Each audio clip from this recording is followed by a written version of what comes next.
Pessoal, bom dia. Essa daqui é a aula 3 do nosso curso e a gente vai continuar estudando o espalhamento quântico. Nessa aula, a gente vai ver a fórmula de Bright-Wigner, vamos ver dois exemplos de espalhamento quântico. Um da esfera rígida e o outro do poço de potencial. E, portanto, antes disso, a gente vai ter que não só revisar, mas tecer mais alguma técnica antes de ver esses modelos, tá bom? A gente viu na aula passada que a seção de choque total era justamente a soma das seções de choque parciais. Esse L aqui é o número quântico orbital, né? Então, quando L for igual a zero, a gente tem a chamada onda S, né? O orbital S. Quando L é igual a 1, é o orbital P. É o análogo daquelas camadas eletrônicas de um átomo, né? Elas rotulam justamente as camadas eletrônicas de um átomo. Onda, quando L é igual a 2, né, esse número quântico aqui orbital, quando L é igual a 2, você tem a onda D, tá? Quando L é igual a 3, você tem a onda F, e assim por diante, denominações lá de estrutura da matéria. E a gente viu na aula passada que a seção de choque total ela podia ser escrita dessa maneira. Né? As seções de choque parciais elas são definidas como 4π, 2L mais 1, a norma da amplitude de espalhamento parcial, né? A amplitude parcial de espalhamento, a norma dela ao quadrado. Por outro lado, a gente mostrou que a parte imaginária da amplitude parcial de espalhamento central, ou seja, quando o ângulo de incidência é igual a zero, tem essa expressão, de maneira que o teorema óptico ele diz que a seção de choque total é 4π sobre k, a parte imaginária da amplitude parcial de espalhamento central, né? Ou seja, quando o ângulo de incidência é igual a zero. E a gente viu também o limite unitário, ou seja, como as funções, as seções de choque parciais eram dadas por essa expressão, como aqui tem um seno ao quadrado do ΔL de K, esse delta de K é justamente o phase shift, né? Então, eles são limitados como seno ao quadrado é sempre menor ou igual a 1, então, né, tá entre 0 e 1. Então, como essa seção de choque ela tem que ser, ela não pode ser negativa, ela pode ser zero ou positiva, então existe um supremo aqui que é justamente esse limite unitário obtido quando esse ângulo é mais ou menos π sobre 2. Né? E a gente tinha mostrado também o seguinte, que o parâmetro de impacto, né, por uma análise semiclássica, o parâmetro de impacto ele tem que estar entre L sobre K e L mais 1 sobre K, onde K é o momento da partícula. Né? Ele é justamente o vetor de onda, então o momento da partícula é H cortado K. Né? Ou a partícula ou o feixe de partículas. E a seção de choque, se a partícula se espalhar com 100% de probabilidade, né, a gente viu que a seção de choque é justamente a área do anel. E, comparando a área do anel, que é justamente essa seção de choque aqui, esse anelzinho aqui, com o limite unitário, né, a gente vê que a seção de choque parcial é justamente, falta um fator 4. Né? Então esse fator 4 a gente também tinha visto que ele surge frequentemente entre argumentos clássicos e quânticos. Hoje a gente vai ver um exemplo, daqui a pouco, sobre o espalhamento quântico em relação, né, quando o centro de espalhamento é uma esfera rígida. E a gente vai ver que esse fator 4 também aparece. Bom, para começar, né, resolvendo a equação de Schrödinger utilizando um potencial reduzido, né, e fazendo essas separações de variáveis, onde a função de onda estacionária é uma função de onda radial vezes os harmônicos esféricos, a gente mostrou que a equação de Schrödinger é equivalente a essa equação daqui. Né? E quando o potencial reduzido for igual a zero, a gente obtém esta equação daqui, onde a função, onde age esse operador diferencial é R, né, a coordenada radial, vezes a função radial. Agora, as soluções de onda S, quando L for igual a zero, a gente já mostrou também que é uma exponencial de mais ou menos IKR, né? Na verdade, a combinação linear dessas duas funções, né, sobre R, ou seja, uma onda esférica, incidente ou espalhada. Né? E essa é a representação pictórica do que está acontecendo. Incide uma onda plana e sai uma onda esférica sujeita aqui ao observador. Agora, o nosso exemplo, o primeiro exemplo, é o espalhamento quântico em relação a uma esfera rígida. Ou seja, existe aqui uma partícula, né, uma função de onda chegando, né, descrito pela equação de Schrödinger, e o potencial é uma esfera rígida, ou seja, para o R, para a distância, para a coordenada radial maior do que R maiúsculo, que é o raio da esfera, você tem que o potencial é nulo. Agora, para a coordenada radial menor do que o raio da esfera, o potencial é infinito, ou seja, a esfera ela é impenetrável. E a gente já viu daí da ordem de uma dezena de vezes que a equação de Schrödinger, quando L for igual a zero, ela toma essa forma aqui quando a gente estiver falando da onda S, né, do limite de onda S, ou seja, L é igual a zero.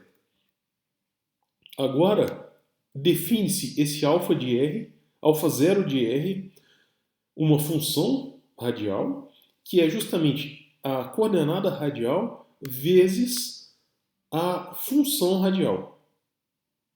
Tá? Quando a gente utilizou a separação de variáveis. Portanto, olhem só, essa equação aqui, a solução é a mera exponencial. Tá? Exponencial de IKR e exponencial de menos IKR. Então a solução geral do sistema é a combinação linear, uma constante vezes exponencial de IKR, mais uma outra constante vezes a exponencial de menos IKR, quando a distância radial ela é maior do que a esfera. Tá? Agora, essa combinação linear, né, de exponencial de IKR mais uma constante, mais exponencial, né, a combinação linear entre as funções exponencial de IKR e exponencial de menos IKR, ela pode ser escrita de maneira mais apropriada para a solução desse problema como um seno de IKR mais um delta zero. Tá? Então, vão ter algumas constantes aqui. Tá? A gente só está dizendo que essa função é proporcional, né, a menos uma constante, é um seno de KR mais delta zero, onde isso daqui é uma fase. Né? E como a nossa função alfa zero de R ela é R vezes R0, então o R0 é só passar o R dividindo esse alfa zero. Ou seja, o R0, ou seja, a função radial da separação de variáveis da equação de Schrödinger. Quando o L é igual a zero, ou seja, soluções de onda S, a gente tem aqui que o R0 é proporcional a seno de KR mais delta zero sobre R. Agora, vamos voltar lá no potencial. A gente tem que a esfera é impenetrável, ou seja, o potencial é infinito quando a distância radial for menor que o raio da esfera e zero quando a distância radial for maior que o raio da esfera. Então, na superfície da esfera, quando o R for igual ao R maiúsculo, for igual ao raio da esfera, a gente tem que ter aqui uma continuidade, né? Então significa que a função de onda na superfície ela tem que ser zero, né? Simplesmente por continuidade. Porque dentro da esfera ela é zero. Né? Então, por continuidade, na superfície da esfera ela tem que ser zero também. Ora, o seno de alguma coisa é igual a zero quando o argumento, né, kr mais delta zero, foi igual a n vezes π, onde n é um número natural, e incluindo zero. Tá? Vocês podem fazer aqui também números inteiros, não tem problema. Portanto, o delta zero é nπ menos kr maiúsculo. Né? Isso implica que seno de delta zero é seno de nπ, né? Como isso daqui é igualdade, então seno do lado esquerdo é igual ao seno do lado direito. Então, seno de delta zero vai ser seno de nπ menos kr. Seno de uma soma é seno do primeiro vezes cosseno do segundo, mais seno do segundo cosseno do primeiro. Aqui, pessoal, como seno de nπ é sempre zero, o que sobra aqui é um cosseno de nπ, que é menos 1 elevado a n, né? E a função seno ela é ímpar, ou seja, esse menos ele sai do seno. Então, esse menos vai multiplicar o menos 1 elevado a n, vai ficar menos 1 elevado a n mais 1, seno de kr. Né? Então, o seno de delta zero, ele é menos 1, é um sinal, menos 1 elevado a n mais 1, seno de kr. Agora, como a seção de choque é a soma das seções de choque parciais, né, através dessa expressão, simplesmente para ondas S, considerando somente o L é igual a zero, a gente tem que o L é igual a zero, então esse fator todo aqui, ele é igual a 1, vai ficar um seno quadrado de delta zero. Né? Seno ao quadrado, como a gente mostrou que é um sinal, como o seno de delta zero é um sinal, seno de kr, então essa aqui é a nossa resposta para a seção de choque total. Né? No limite de onda S, ou seja, a gente está tratando o caso só para L igual a zero. Portanto, a gente chegou à conclusão que a seção de choque total no tratamento quântico agora é 4π sobre k quadrado, seno ao quadrado de kr maiúsculo. Agora, para baixas energias, vocês podem aproximar através da expansão de Taylor o seno de kr pelo primeiro termo da expansão de Taylor, que é simplesmente kr, tá? Kr maiúsculo. Então, para o limite de ondas S, onde a gente está tomando somente o L igual a zero, a seção de choque total quântica é igual a... Né, como aqui vai ter um seno ao quadrado de kr, e a gente aproximou esse cara por kr, então o que vai sobrar aqui em cima vai ser k quadrado r quadrado. Né? Elimina o k quadrado com esse k quadrado, então sobra somente o 4πr quadrado. Então, olha só, de novo o fator 4 aparece. Né? A gente já tinha calculado que a seção de choque total clássica, né, através de uma esfera rígida, é πr quadrado. Né? Só lembrando disso, na aula 1, a gente mostrou que a gente tinha aqui uma esfera rígida e a gente calculou, né, detalhadamente o parâmetro de impacto e a gente mostrou que, né, como a seção de choque a seção de choque diferencial é o parâmetro de impacto dividido pelo seno do ângulo de incidência. vezes o módulo da derivada do parâmetro de impacto em relação ao ângulo de incidência, né, a gente mostrou aqui que a seção de choque total clássica, né, na esfera rígida era PR². Ou seja, classicamente uma partícula ela sente, né, a área de um disco. Só que agora, utilizando o tratamento clássico, o tratamento quântico de ondas S, né, a gente acabou de mostrar que para baixas energias, o limite de baixas energias, a partícula vê a área total da esfera, que é 4πr². Tá? Agora, olhem só. Se a gente não pegar aproximações, essa daqui é a seção de choque quântica total. 4π sobre k², seno ao quadrado de k, R maiúsculo, onde R, lembrando, é o raio da esfera. Portanto, esse daqui é o limite de baixas energias, ou seja, quando o k vai para zero. Agora, em altas energias, quando o k vai para infinito, essa parte da seção de choque total, ela está limitada por 1. Só que esse existe um k² no denominador, né?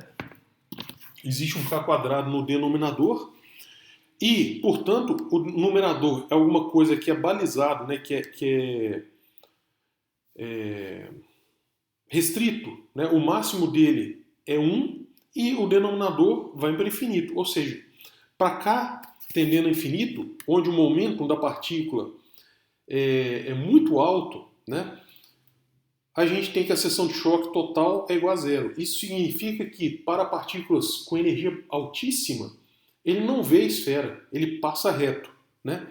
E na lista 1 vocês vão provar que quando o K é muito maior do que o inverso da seção do raio da esfera, então a seção de choque total é apenas metade da seção de choque quântica quando no limite de baixas energias, quando o K vai para zero. Ou seja, nesse limite aqui, quando o K é muito maior que 1 sobre R, a seção de choque total, vocês provarão na lista 1, que é 2π R², que é metade, então, da área de uma esfera de raio R maiúsculo. Tá?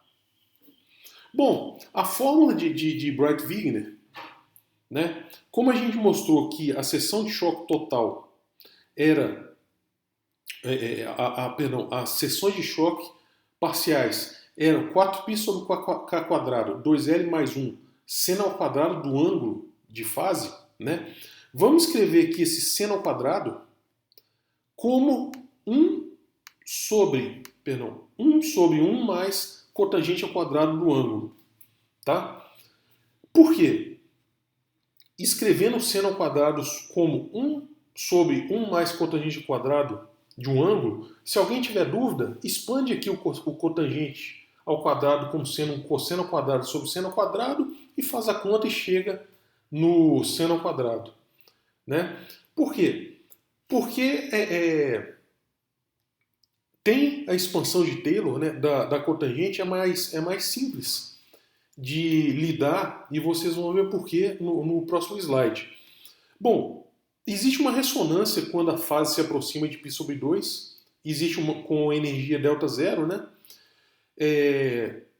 Bom, a cotangente do ângulo, ela pode ser expressa como uma expansão de Taylor, né? Cotangente, se eu fizer a expansão numa certa energia é zero, então a cotangente do ângulo, né? Como a energia é h cortado quadrado k² sobre 2m, onde m é a massa da partícula, então o ΔL, que depende de k, né, alternativamente ele depende da energia mesmo. Né? Então, se a gente expandir em torno da energia de ressonância, né, quando há ressonância, então a cotangente é a cotangente da energia de ressonância mais uma derivada da cotangente na energia de ressonância, E menos é zero, né? Esses aqui são os dois primeiros termos da expansão de Taylor. Bom, na ressonância, esse ângulo é π sobre 2, então a cotangente é zero. E, portanto, vai ficar somente nessa expansão de Taylor, esse primeiro termo daqui, ele é zero. O primeiro termo aqui é zero. Então vai ficar somente esse termo. A derivada em relação à energia da cotangente é menos 1 sobre seno ao quadrado. Tá? E se a gente for definir esse termo aqui, que é a derivada do ângulo, né, do phase shift, do ângulo de fase, pela energia como sendo 2 sobre gama, esse gama aqui a gente vai falar ele tem a ver com a vida média dessa ressonância, mas a gente vai falar daqui a poucos minutos. Tá? Então a gente pode escrever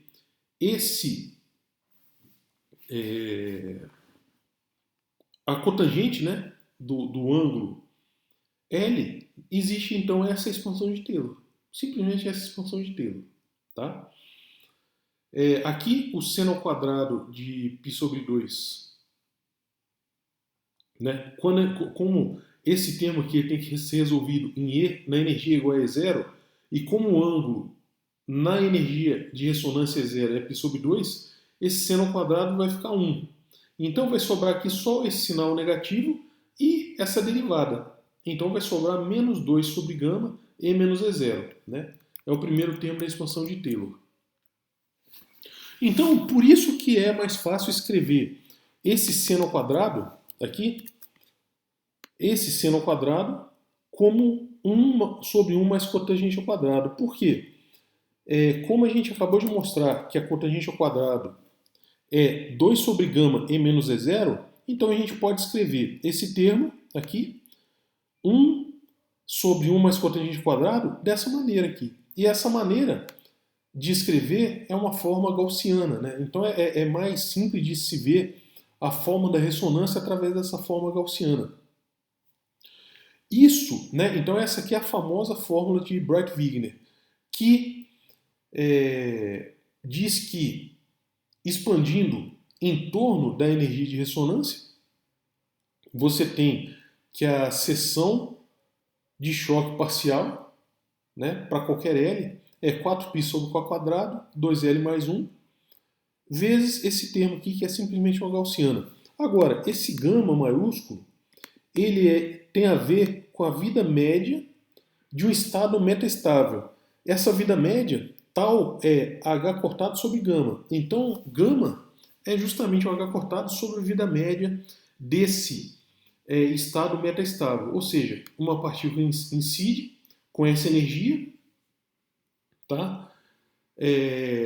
Com uma certa energia, e essa energia tem a ver com a ressonância, ou seja, quando o ângulo é igual a π sobre 2, que é esse ponto de máximo aqui. Tá? E o estado é metaestável porque ele pode decair depois. Tá? Então essa daqui é a fórmula de Breit-Wigner. Isso daqui é bastante utilizado em aceleradores de partículas e na análise de dados de partículas elementares, suas excitações e ressonâncias. Né? Essa daqui é um trabalho experimental. O eixo X, ele é a energia do centro de massa da colisão em gigaelectronvolts, e o eixo Y é justamente a seção de choque em picobarns. Tá? Então essas expressões, essa forma de Breit-Wigner, é claro que isso daqui é simplesmente um modelo, né, de primeira aproximação, mas esse formato de ressonâncias e excitações, eles aparecem repetidamente na detecção de partículas elementares. Bom, existe uma aplicação aqui muito simples, como a gente está em quarentena, todo mundo aí pode ver aí na casa de vocês possivelmente, né, uma lâmpada de vapor de sódio, uma lâmpada Philips de 100 watts que vocês comprem no mercado. Aí a gente vai estudar a fórmula de Breit-Wigner a partir do espalhamento, do fenômeno de espalhamento do fóton por um átomo de sódio. O que acontece aqui é o seguinte: você tem na segunda camada, né, uma energia, né, aqui fixa. J é o número quântico de spin e L é justamente o orbital. Então, existe uma ressonância. O que acontece é que a luz, um fóton, ele passa do orbital L igual a 1 para a camada L igual a 0. Tá? E vocês estão, né, essa transição é chamada, ilustrada através desse símbolo, né? Passa do orbital P para o orbital S, né? Na segunda camada eletrônica, e o comprimento de onda é 5.986 angstrom. Isso daqui é medido, tá? Isso aqui é medido experimentalmente. Para o fóton, o comprimento de onda ele está relacionado ao vetor de onda através dessa expressão. Lambda é igual a 2π sobre k. Como a gente acabou de ver que a seção de choque total de ressonância de uma onda parcial L, ela tem essa expressão aqui, né, que é a fórmula de Breit-Wigner. Então, no pico, né, quando o L for igual a 0, L é igual a 0, esse termo aqui vai ser 1, né, 2L mais 1 vai ser justamente 1. Então, no pico, ou seja, quando a energia for igual a 0, esse denominador aqui, esse termo é 0, o numerador elimina com o denominador, então o que sobra é só 4π sobre k quadrado. Agora, 4π sobre k quadrado, vocês podem escrever, né? Tá aqui, ó. 4π sobre k quadrado, vocês podem elevar esse cara ao quadrado, o lado direito aqui vai ser 4π quadrado sobre k quadrado. Aqui a gente quer 4π sobre k quadrado, então a gente tem que considerar lambda quadrado dividido por π. E como lambda, né, medido experimentalmente, é 5.986 angstrom, então isso daqui está faltando um sinal de igual aqui que eu vou colocar, tá? Isso daqui é exatamente 1,14 vezes 10 a menos 9 centímetros quadrados. Ou seja, essa seção de choque ela é bastante alta, visto que a área atômica é da ordem de 10 a menos 15 centímetros quadrados. Ou seja, a seção de choque aqui, vista pelo fóton, é cerca de 6 ordens de magnitude maior do que o próprio átomo. Né? Ou seja, 1 milhão de vezes, cerca de 1 milhão de vezes maior do que a própria área do átomo. Né? Então isso daqui é bastante grande. O segundo exemplo que a gente vai ver, que é tecnicamente um pouco mais elaborado, é o espalhamento quântico por um poço quadrado. Ou seja, a gente tem um potencial que ele vale menos o zero, quando R for menor que A. A aqui é o raio da esfera, tá? O raio do poço, enfim. E zero, e o potencial o reduzido vale zero quando R for maior que A também, tá? Ou seja, é um poço quadrado. Só que isso daqui, o R é a distância radial, né? Lembrando que aqui que o R é a distância radial. Então aqui está a nossa velha e boa conhecida equação de Schrödinger, tá? Para qualquer L. Como esses... bom, como o potencial aqui ele não é zero mais, o potencial reduzido não é zero, e aqui na equação de Schrödinger aparece um k quadrado, que é o momento, né? Que é o vetor de onda da partícula. Então, aqui a gente chama de k maiúsculo quadrado exatamente a soma desses dois escalares, que é k quadrado mais o zero quadrado, só para que a notação seja mais concisa.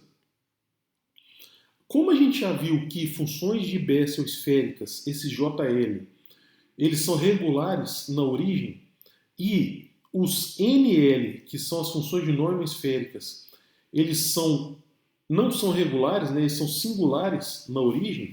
Então, para o R, quando o R for menor do que a constante A, que é uma constante radial, então a gente não pode levar em conta aqui as funções de norma esféricas, né? Vamos voltar lá no slide passado para ver o que está acontecendo. Aqui é o raio de uma esfera mesmo, só que o potencial dentro da esfera ele não é infinito mais, ele vale 1 menos o zero. Tá? Então a esfera, de alguma maneira, ela não é mais impenetrável. Ou seja, a partícula ela pode penetrar na esfera regida por esse potencial. Tá? Então, internamente, como a função de norma esférica, né, uma função geral aqui, a gente viu na aula passada, que é uma combinação linear entre a função de Bessel esférica mais a função de norma esférica. Por quê? Isso daqui é uma equação de Bessel esférica. Né? E as soluções são a combinação linear de uma função de norma esférica mais Bessel esférica. Só que quando R vai para zero, a função de norma esférica ela é singular, ou seja, ela diverge, não faz sentido fisicamente uma solução que vai para infinito. Por isso que, internamente, a solução é simplesmente uma constante vezes a função de Bessel esférica. Agora, externamente, a gente pode, né, o exercício aqui da lista zero, a gente pode escrever com a combinação linear de função de Bessel esférica e de norma esférica. Agora, na fronteira, exatamente na fronteira, essas duas funções de onda, elas têm que ser a mesma.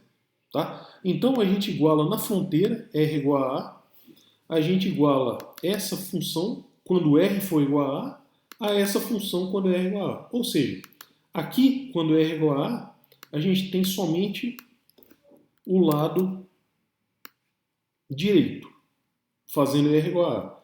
E essa função aqui externa, do lado direito, a gente tem fazendo R igual a. Tá? Agora, tanto a função tem que ser contínua, tem que ser igual na fronteira, quanto a derivada da função tem que ser igual também. Então, se derivando em relação a R e substitui, né, a gente deriva isso em relação a R e substitui aqui R igual a gente tem também as derivadas. Tá? E como aqui, olha só, como aqui tem um BL e aqui tem um BL também, a gente pode cancelar esse termo, né? E vocês podem fazer esse exercício de isolar esse tangente, né, através dessas duas equações. Portanto, a tangente do ângulo de fase é uma expressão complicada aqui, tá? Mas enfim, isso sai dessa equação. Façam esse exercício. Agora, no limite de baixas energias, né, quando o K vai para zero, né, a gente já mostrou que, na aula passada, que a função de Bessel esférica ela pode ser aproximada, ela tem essa forma assintótica. Tá? As formas assintóticas. Isso daqui tem no Arfken também. Né? Então, a função de Bessel esférica, que depende aqui de KR, né, o KR a gente tinha chamado de ρ, ela é proporcional a ρ elevado a L. E a função de norma esférica é proporcional a ρ elevado a menos L menos 1. Então, derivando aqui, a derivada de ρ elevado a L é L ρ elevado a L menos 1. Né? E simplesmente é uma constante, ρ elevado a L menos 1. E aqui, a derivada de ρ elevado a menos L menos 1 é ρ elevado a menos L menos 2, pela regra do tombo. Tá? E, para K igual a zero, a tangente do ângulo ela pode ser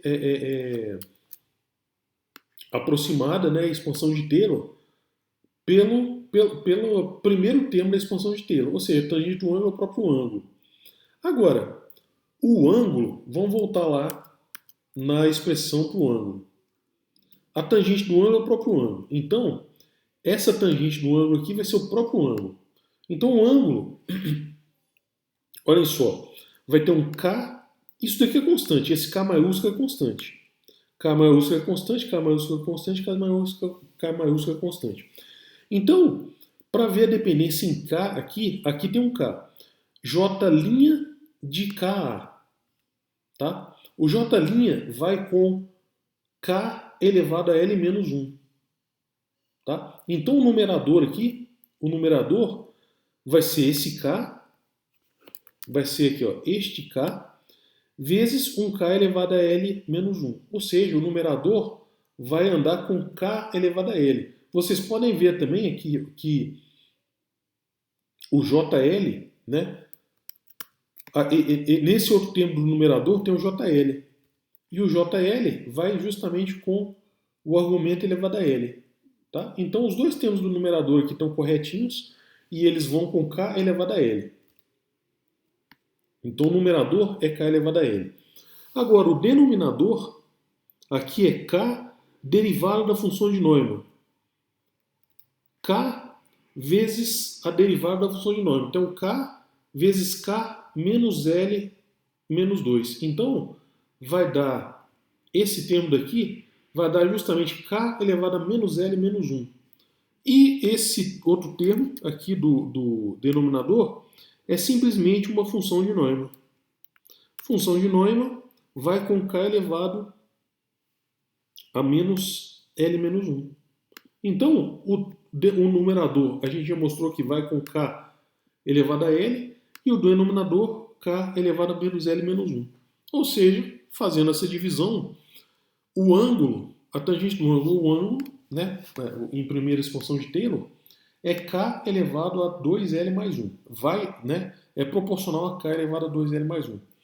Agora, como a seção de choque parcial ela é um seno quadrado e no limite de baixas energias, tanto a tangente quanto o seno eles são aproximados pelo próprio ângulo, então isso daqui é simplesmente o seno ao quadrado de ΔL aqui vai ser simplesmente o ângulo, né? Então vai ser K, né? E tirando esse 4π aqui, vai ser K elevado a 2L mais 1 ao quadrado sobre K quadrado. Sobre K quadrado.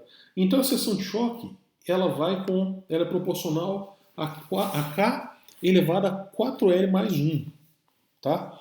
Então olha só, se a gente comparar aqui todos os valores de L, como o K está indo para zero, coisa próxima de zero elevado a 4L também é próximo de zero, exceto quando o L for igual a zero. Porque quando o L for igual a zero, qualquer coisa aqui elevado a zero é igual a 1. Então o que domina essa conta são justamente as ondas S. Tá? Então, todos esses valores aqui, σ1, σ2, σ3, as seções de choque parciais, eles são próximos de zero para qualquer valor de L, 1, 2, 3, 4, 5, enfim, qualquer um. Mas para o L é igual a zero, esse cara é 1. Então, o σL é dominado pelo σ0. Tá? Então, na nossa conta aqui, a gente só precisa levar em conta o J0, N0 e suas derivadas. O J0 é seno de ρ sobre ρ, né? Ou seno de KR sobre KR, o que vocês preferirem. O N0, a função de Neumann esférica de ordem zero, é menos cosseno de ρ sobre ρ. E vocês podem derivar o seno de ρ sobre ρ, chegar nessa expressão, derivem o menos cosseno de ρ sobre ρ, vão chegar nessa expressão, e agora simplesmente é uma questão de substituir essas expressões, chamar o x, x minúsculo de k minúsculo a, x maiúsculo de k maiúsculo a, e substituir na fórmula, né, nessa fórmula aqui anterior, né, para o delta zero. E fazendo essa substituição, vocês têm essa expressão e, portanto, o limite para baixas energias da tangente do delta zero é justamente o K. Tá? Ou seja, finalmente aqui, a seção de choque parcial, como ela é dominada pelas ondas S, ou seja, por sigma zero, né? Então a gente vai considerar aqui simplesmente o L igual a zero. Esse seno ao quadrado de delta L é o seno ao quadrado de delta zero. O seno ao quadrado a gente pode escrever como 1 sobre 1 mais cotangente ao quadrado de delta zero. E, de novo, o cotangente ao quadrado a gente pode escrever como 1 mais 1 sobre tangente ao quadrado de delta zero. Tá? Pode multiplicar ainda esse k quadrado aqui, vai ficar esse k quadrado e um k quadrado aqui de novo. Tá? E esse número aqui, ó, tangente de delta zero sobre k,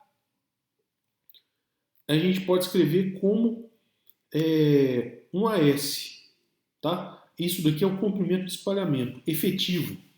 Então, no limite do k indo para zero, esse cara aqui vai para zero, e a gente fica aqui com 1 sobre a S quadrada que passa invertido para o numerador. Então a seção de choque aqui, sigma zero, que é a seção de choque dominante no espalhamento pelo poço quadrado, ele é simplesmente 4π AS quadrado, onde esse AS é o comprimento de espalhamento efetivo. E ele pode ser escrito dessa maneira aqui. Tá? Onde o zero é o nosso potencial. Então essa é a solução para o cálculo de seção de choque através do potencial de poço quadrado. Tá bom? Então aqui a gente acaba a aula 3 e vocês já podem fazer pelo menos metade da lista 1, que são exemplos diversos de espalhamento com diversos potenciais. Tá? Então façam a lista, revisem essa aula, façam as contas que eu pedi e tirem as dúvidas que acharem serem necessárias. Tá? Então até a próxima aula.